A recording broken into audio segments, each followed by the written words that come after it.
Be me. 29, queer, loud, and deeply online. Used to write medium think pieces about internalized misogyny. Used to call straight girls who dated men after college regressors. Came out as bi in college. Lesbian by 25. Full conversion package, septum ring, tote bag with smash the binary print. Moved to Brooklyn, obviously. Current girlfriend is this girl called Jess. Short, strong arms, big energy, open relationships only. We met at a panel called Queer Joy in Late Capitalism. We had sex before we exchanged last names. Been together 8 months. Never officially monogamous, but not messy. Because didn't believe in tying each other down. Until Pride weekend. Decide to go big, plan our fits. Glitter and straps and slogans. My sign says, no man, no master, free spirit. Hers says, proud, poly, powerful. We pre-game with her friends. Shots, loud music, emotional TikToks playing in the background. Feel radiant, super buzzed. Start marching. Run into like 4 of my exes in the first hour. Ex number 1 is holding hands with her new they friend. Ex number 2 nods, doesn't smile. Ex number 3 is selling t-shirts that say, men are unfinished women. Laugh, but feel a knot form. Jess kisses me. Says, we're the main characters. For about 15 minutes, we are.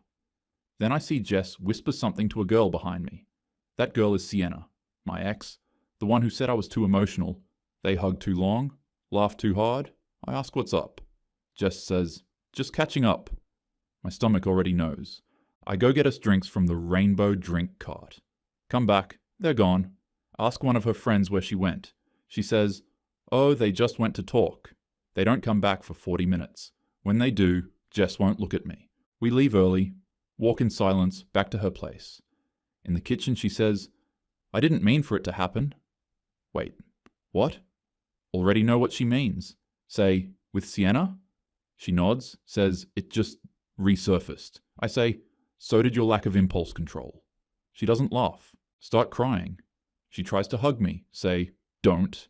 She says, we were never exclusive, so that means it's okay to hook up with my ex. Say, you never asked if it would hurt? She says, I thought you were evolved. I say, I am. That's why I'm leaving. Walk out with glitter still on my face and cheap vodka in my bloodstream. Go to a gay bar alone. Too loud. Too happy. Too fake. Text Sam, straight guy friend I've known since college. Once told me he had feelings. I told him I was too gay for that. He said, figured, and never brought it up again. He says, wanna talk? I say, wanna drink? We meet at a quiet bar nearby. He doesn't ask, just sits with me while I spiral. I say, I keep choosing women who don't choose me. He says, maybe it's not about women. I say, don't get deep with me right now. He smiles. Order more drinks, start talking about college, about how we used to stay up all night debating feminism. I used to roast him for thinking men had it hard. Now I just say, I think everyone's confused now. He says, you always had a big heart under all that armor. I cry again. He hands me a napkin. I wipe glitter off my cheeks. Say, I don't need a man. He nods. Say, but I deserve one. He blinks. I laugh. Say, what if feminism just means being treated like a person? He says, sounds about right. I lean in without thinking. Kiss him. Soft, unsure, pull back. Say, shit, sorry. He says, don't be. We sit in silence. Then laugh. Then kiss again. Go back to his place. Nothing happens. We just lie there, fully clothed, holding hands. I fall asleep, feeling seen. No signs, no slogans, just someone who didn't see me as a project. Next morning I wake up. He's already made coffee, says, you want eggs? Say, I think I want to try being boring for a bit. He smiles, says, deal. Don't tell anyone yet. Not ready to be the reformed lesbian. Not ready for the backlash. Just ready to not feel disposable for once. Pretty hungover, so spent the whole day recovering. Decide to crash another night at Sam's. Wake up to a text from Jess. Just says, hope you're okay. Don't reply. Go to kitchen. Sam already brewing coffee again? Play some chill playlist with no lyrics. Vibe is so calm. No overanalysis, no discourse, just warmth. He slides me a mug. No oat milk convo, no judgment, just regular coffee with sugar. Tastes like high school nostalgia. Sit on his couch. He's talking about a cabin trip he's planning. Wants to fish, read, maybe build a bench. Not once does he say inner child or emotional labor. He just exists. And somehow, that feels revolutionary now. Say, you ever just get tired of being dissected? He laughs. Says, that's literally every date I go on. I laugh too. Realize it's the first genuine laugh I've had in weeks. We walk to the bodega. He grabs chips and a Coke. I grab a La Croix but put it back. Decide I want the Coke too. Back at his place, we watch a dumb action movie. Nobody psychoanalyzes the villain. No one says, this represents capitalist masculinity. Just explosions, bad one-liners, and popcorn.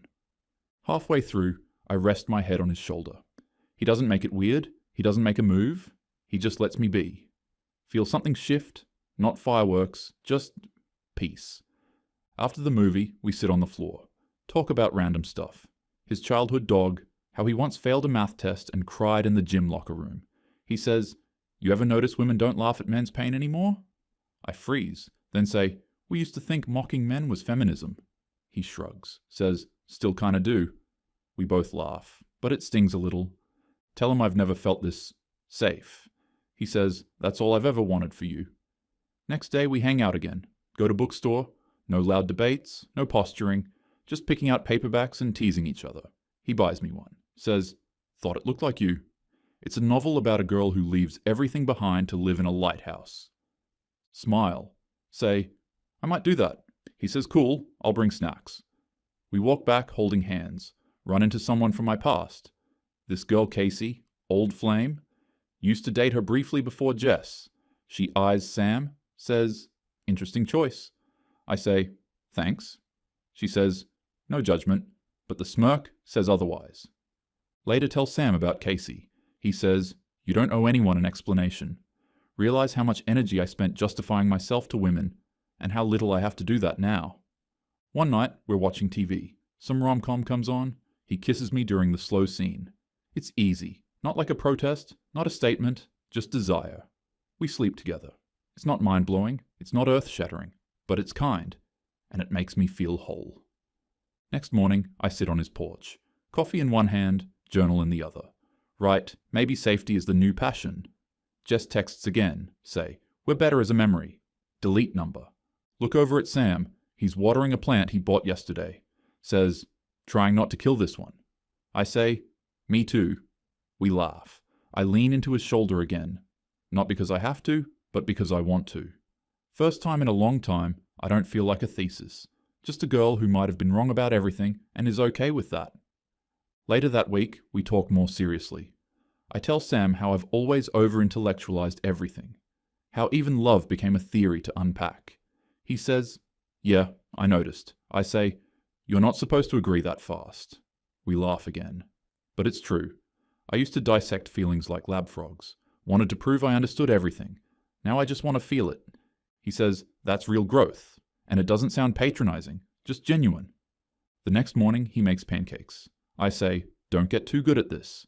He says, too late. He hums while flipping them. Somehow it makes me emotional. I realize I don't miss the chaos. I don't miss the critiques, don't miss the performative conversations about accountability. I miss softness. And he gives me that without trying. I scroll through Instagram later, see a post from Jess. Love isn't ownership, it's liberation. I roll so hard it hurts. She's already with someone new. Caption says, realigned and radiant. Good for her. Really. But I'm done competing for love, done auditioning for worth. Sam brings me a pancake shaped like a heart. Says it was an accident. I say, still counts. He says, you do too. We sit on the porch eating. Sunlight soft through the trees. I say, do you think I sold out? He looks up, says, from what? I pause. Then say, from being untouchable. He laughs, shakes his head, says, you were never untouchable, you just never let anyone in. That hits. Harder than expected. Used to think love meant keeping power. Now I wonder if it's just letting go. Sam touches my hand. No lecture, no moral of the story. Just real. Just us. And for the first time in years, I don't feel like I'm performing. I just feel here.